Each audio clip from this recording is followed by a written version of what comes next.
예, 안녕하십니까. 예, 지성불교연구원 원장 이태성입니다. 예, 오늘은 근본 중송 이해 입문 첫 번째 시간으로요. 공성론에 의거한 실체론 비판, 용수 중론의 저술 의도라는 제목으로 말씀을 드리겠습니다. 사실 이 근본 중성이라고 하는 책, 이 책은 동아시아 우리 한문 불교권에서는 중론이라고 일반적으로 얘기하는 책인데요. 상당히 그 동서양을 막론하고 불교에 그 몸담고 있는 사람들한테는 어떻게 보면 굉장히 그 참 그 미스테리하면서도 중요하면서도 또 참 늘 뭔가 이렇게 새로운 자극을 주는 그런 책이라고 할 수 있을 것 같아요. 상당히 많은 분들이 이 중론을 정확히 이해하려고 노력을 하고 있음에도 불구하고 실제 읽어보면은 그 내용이 쉽지 않은 내용이어서 상당히 곤혹스러운 부분도 많은데요. 저도 오랫동안 이 중론, 근본 중성에 관심을 가졌는데요. 이제부터 제가 이해하는 범위 내에서 그 근본 중성, 중론에 대한 그 해독을 한번 해보려고 합니다.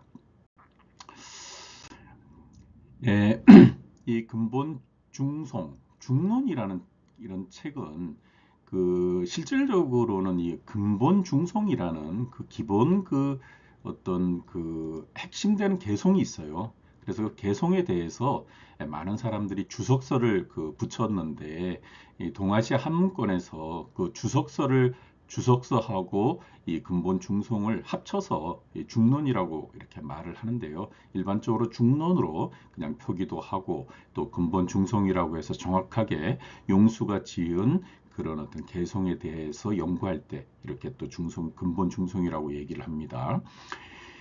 이 근본 중성이 굉장히 그 이해하기가 쉽지 않은 또 그런 부분에서 그 불교사에서 아주 그 중요한 그런 주석서를 쓰신 분들이 그 있는데요. 그런 분들에 대해서는 조금 뒤에 살펴보기로 하고 그 근본 중성을 오늘날에도 많은 분들이 관심을 갖고 이해하는 그런 입장에서 여러 해설서가 나오고 또 주석이 나오고 또 그런 어떤 독특한 자기의 어떤 그 이해 방식을 갖는 그런 책이 나오는데요. 어쨌든 이 중론을 이해하는 데 있어서 아주 중요한 그런 어떤 도움이 되는 그런 책으로서 제가 갖고 있는 책들인데요. 우리 그 뜻하지 않게 그 이렇게 그 유명을 달리하신 우리 김성철 선생님께서 1993년에 내신 중론이라는 이런 책이 있는데요. 그 한문의 그런 어떤 개성하고 산스크리트본을 이렇게 대조해 가면서 또 본인의 생각도 이렇게 첨가하면서 굉장히 그 아주 세밀하게 그 중론에 대해서 밝혀놓은 아주 좋은 그런 지침서인 책이 요 김성철 선생님 책이고요.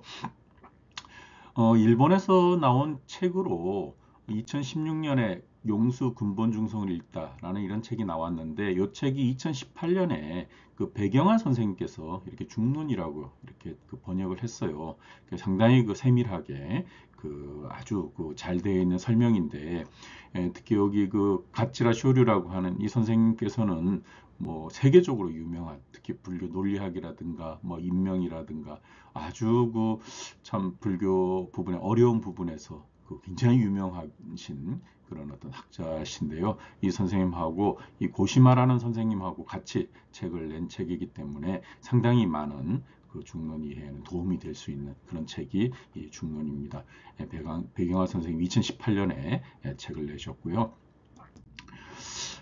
그리고 저도 뭐 여러 인연이 있어서 이 중송이라는 이름으로 책을 냈어요. 2012년이니까 조금 제법 그 오래전에 냈는데요.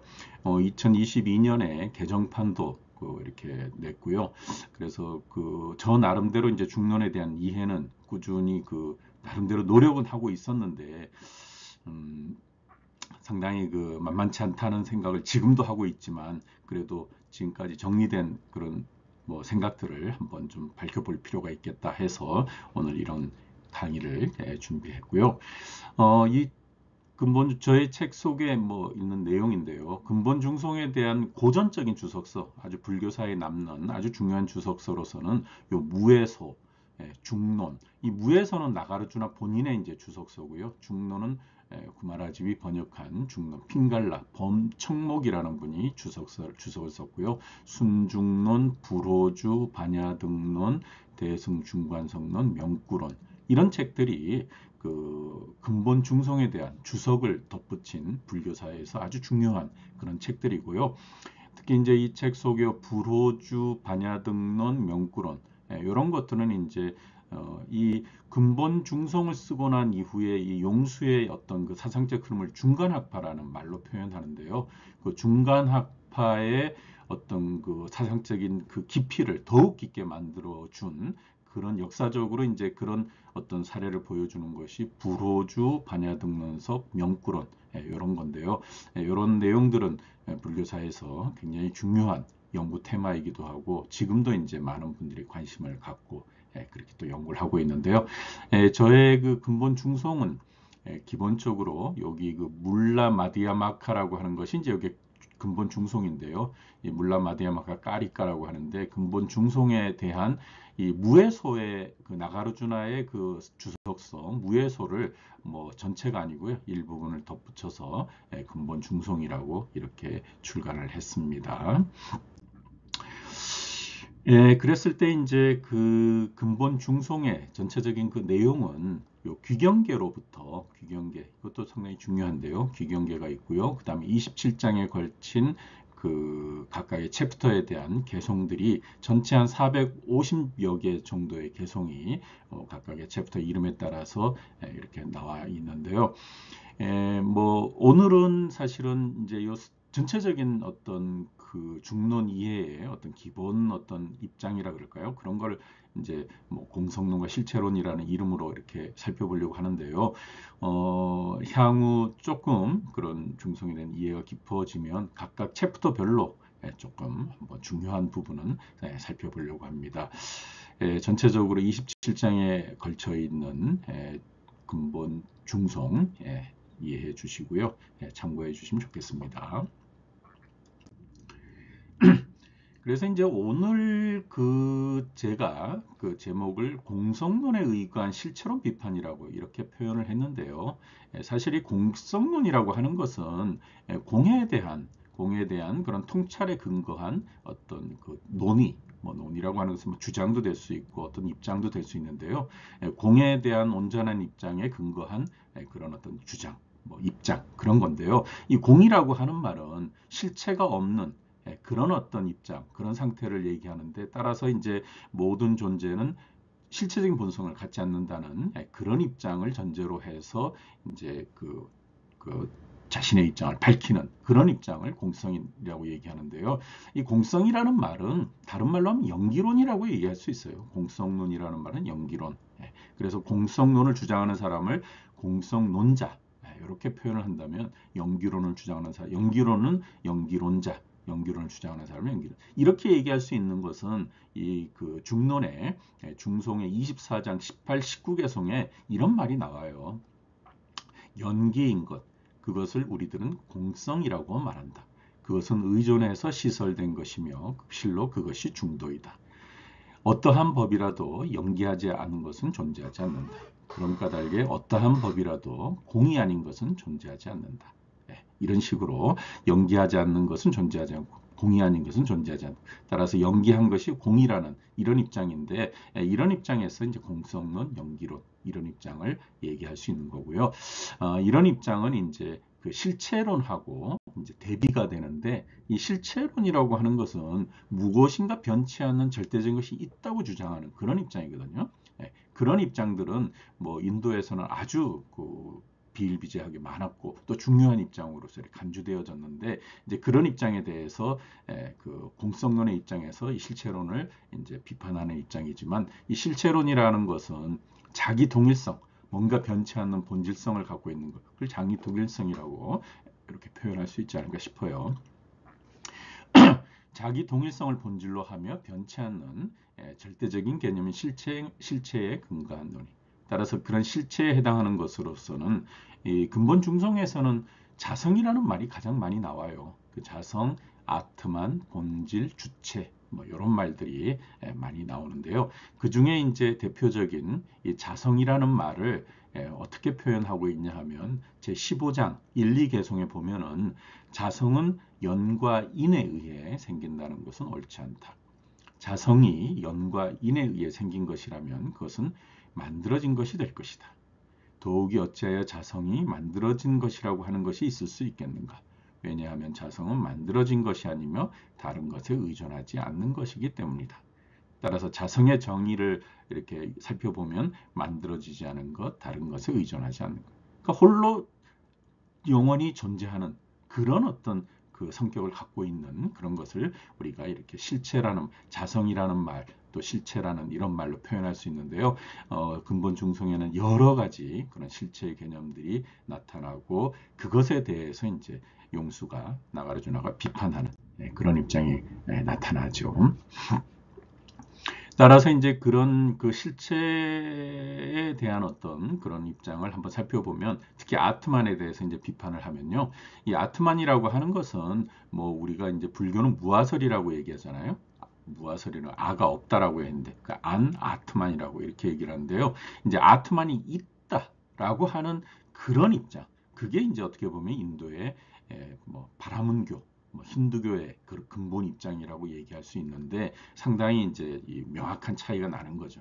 그랬을 때 이제 불교의 입장에서 이런 변치 않는 아트만이라는 것을 이제 용수가 비판하는 입장에서 그 영원히 변치 않는 그런 것들이 우리 인간의 몸에 이렇게 뭔가 있다고 했을 때 우리 인간의 몸은 오온으로 구성되어 있으니까 뭔가 변화하고 생멸하는 오온의 개념이니까 그 오온의 개념과 변치 않은 아트만을 이제 서로 이제 대비해 가면서 논리적으로 이렇게 비판하는데요.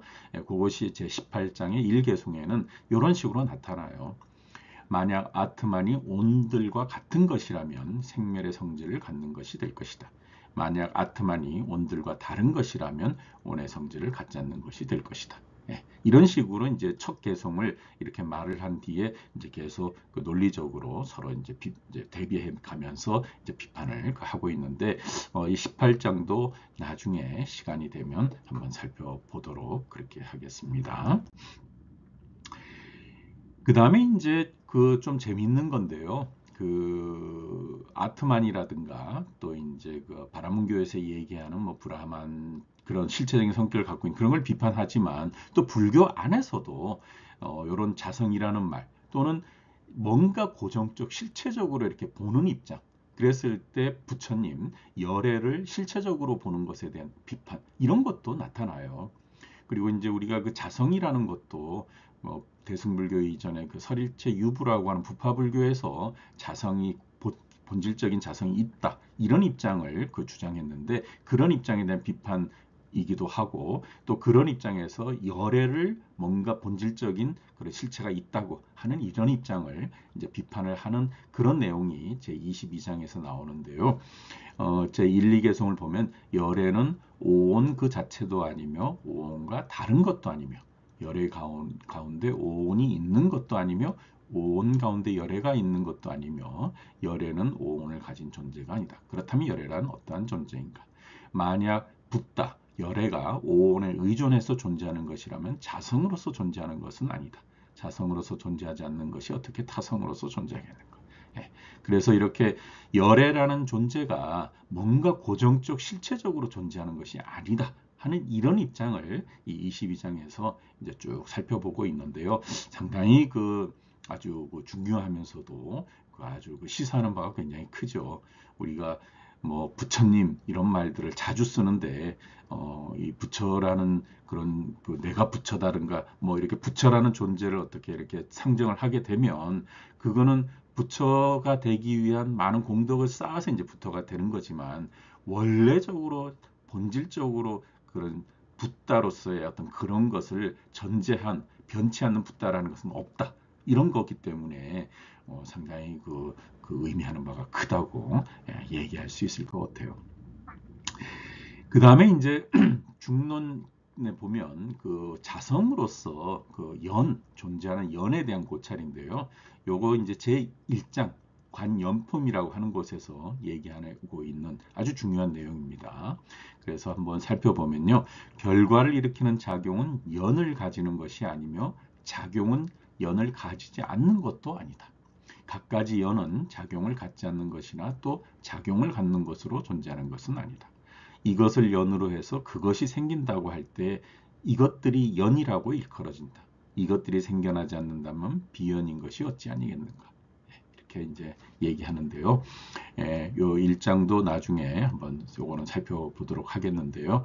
연이라는 것이 고정적으로 자성을 갖고 있는 고정적 실체라고 한다면 결과를 어떻게 일으킬 수 있느냐. 연이 변해야 결과가 나오는 건데 연 자체가 변하지 않는 고정적인 그런 개념이라고 한다면 어떻게 이제 결과가 나오겠느냐.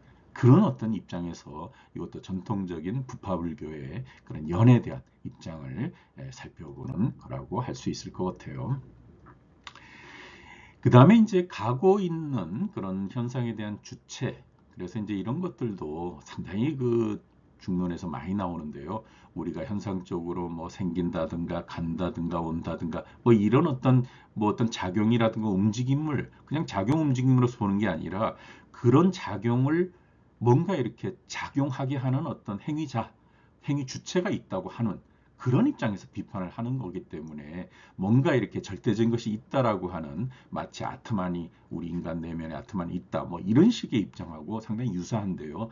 그런 입장에서 그런 어떤 현상들에 대한 어떤 주체 이런 것을 그 가고 있는 것에 대한 주체 이런 것으로 비판을 하는데 제2장에서 이런 내용이 나와요. 그래서 현재 가고 있는 것에 가는 작용이 있다고 하면 두 가지 가는 작용이 있다는 오류가 생긴다. 현재 가고 있는 것을 가게 하는 것과 또 가고 있는 그곳에 있는 가는 작용이다. 두 가지 가는 작용이라는 오류가 생기면 두 개의 가는 주체라는 오류가 생긴다. 왜냐하면 가는 주체가 없다면 가는 작용이 성립하지 않기 때문에. 그래서 이제 뭔가 이렇게 가는 작용이 있으면 그 가게끔 하는 뭔가 그 안에 그 뭔가 주체 행위자가 있다 하는 이런 개념을 비판하는 건데 그런 것들은 이제 그 뭔가 이렇게 그 뭐 아트만이 있는 것과 같은 그런 실체 개념을 비판하는 입장에서 얘기하는 거기 때문에 이제 이런 것들은 조금 그런 여러 현상들을 얘기하고 있는 것이기 때문에 전통적으로는 불교에서는 이제 법의 어떤 법으로서 이렇게 표현도 되지만 또 그것을 뭔가 이렇게 어떤 개념 뭐 이런 걸로도 표현해서 뭐 저는 나중 그 개념 실체론이라는 말을 썼어요. 그래서 이제 나중에 그 개념 실체론의 말을 한번 더 설명을 한번 해 드리려고 생각을 합니다. 따라서 이제 그 중송을 살펴보면 많은 그런 어떤 주체 행위자라는 그런 개념이 나오는데 이런 것들은 하나의 특징인 것 같아요.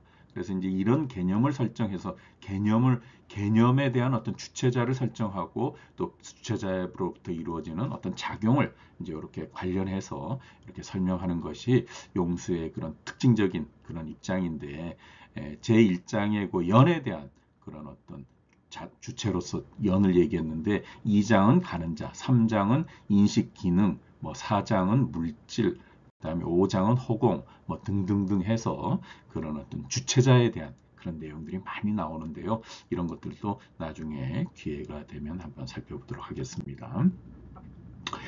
그랬을 때 이제 그 공성론에 의거해서 실체론을 비판했다고 하는 그런 어떤 내용이 아주 명확하게 나오는 것이 제24장이에요. 24장. 그래서 24장에서 보면 이 실체론자가 공성론의 공을 이제 비판을 하는데 이렇게 비판을 해요. 만약 일체가 공이라면 생기와 소멸은 존재하지 않을 것이다. 그렇다면 사성제가 존재하지 않는다는 과실이 따를 것이다.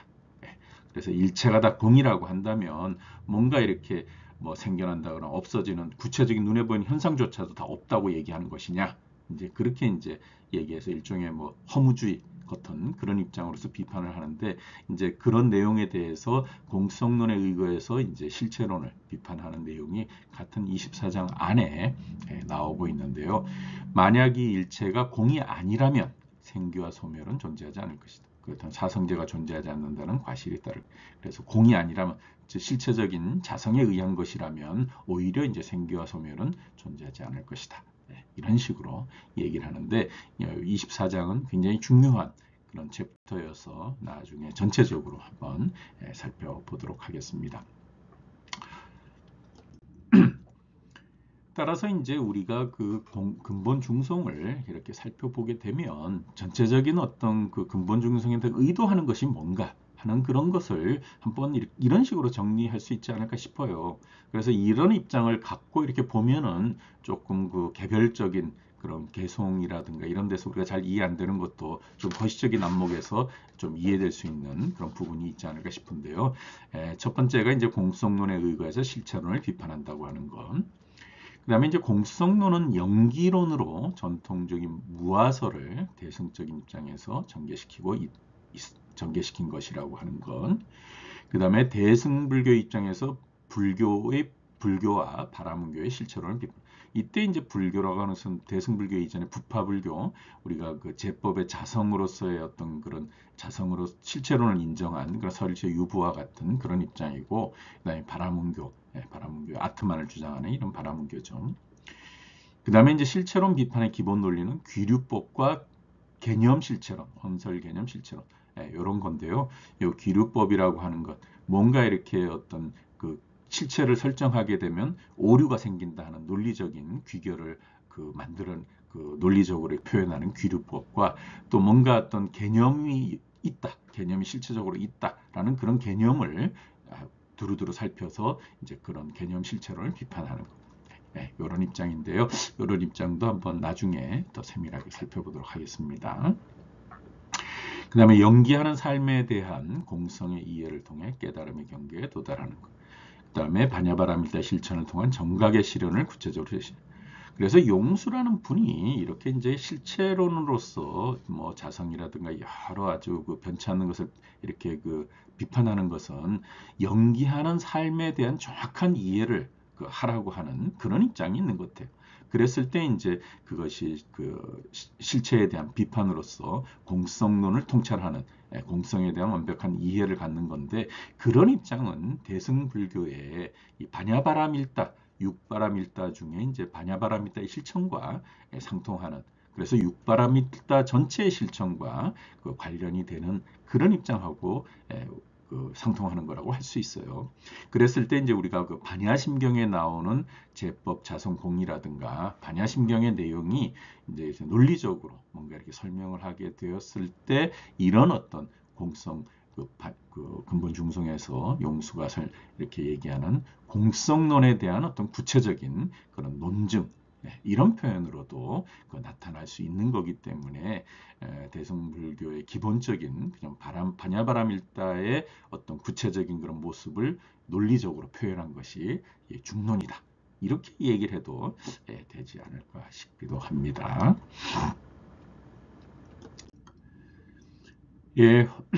오늘은 그 근본 중송에 대한 이해 하나의 그 방식으로 공성론에 의거한 실체론 비판이라는 그 내용으로 말씀을 드렸는데요. 워낙 이제 근본 중성이 그 중요하고 또 그런 어떤 많은 유명세를 갖고 있는데 비해서 내용을 이해하는 것이 쉽지 않아서 한번 그 내용을 이제 좀 이해를 할 수 있는 길을 한번 저 나름대로 한번 제시해 보고 싶어서 이런 강의를 오늘 만들었습니다. 오늘 강의를 들어주신 분들 감사드리고요. 근본 중성에 대해서 앞으로 조금 더 공부를 같이 하도록 하겠습니다. 오늘 경청해 주신 분들 감사드리고요. 그 근본 중성을 향후로도 조금 널리 익힐 수 있는 기회가 되면 좋겠다는 생각이 듭니다. 오늘 그 경청해 주신 분들 감사드립니다. 고맙습니다.